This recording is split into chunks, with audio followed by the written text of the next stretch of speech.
Урматтуу кесиптештер, Мелис Чусбекович, мыногу мен берер суроом Ноокат районунун Кулатов айыл өкмөтүнүн үстүндө Апшыр атанын үстүндө Кытай компаниясы алтын казуу иштери менен алектенип атат. Ал боюнча маалыматыңыздар бар.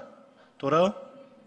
Ошондон ал жерден алтынды кен байлыкты казып келип туруп, Кулатов айыл өкмөтүндө Карадөбө мурдакы карьер шахтынын ишканасында иштеп чыгат экен. Ал чыккан жерден элдер тынчсызданууда ичер суунун үстүндө болуп жаткандыктан ал жактан элдер айтат, зыяндуу заттар ичкен сууга кошулуп атат.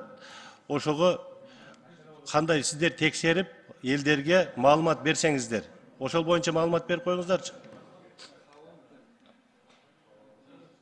Биздин министрликте техинспекция бар.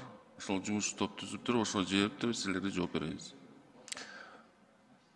Жок, техинспекция бүгүнкү күнү ичкен суунун үстүндө болуп атат. Ал жерде Кытай компаниясы иштеп атат. Ошого кандай суу кошулуп атабы, зыяндуу заттар же жокпу? Ошого маалыматты ким берет?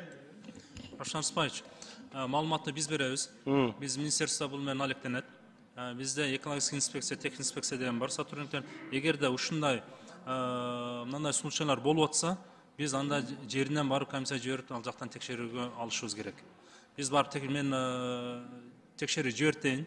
Эгерде сиз айткан фактылар далилденген болсо, биз анда мыйзам чегинде чара көрүшүбүз керек. Аларгачы токтотуш керек болсо токтотобуз ишин. Эгерде штраф сала турган болсо штраф салабыз.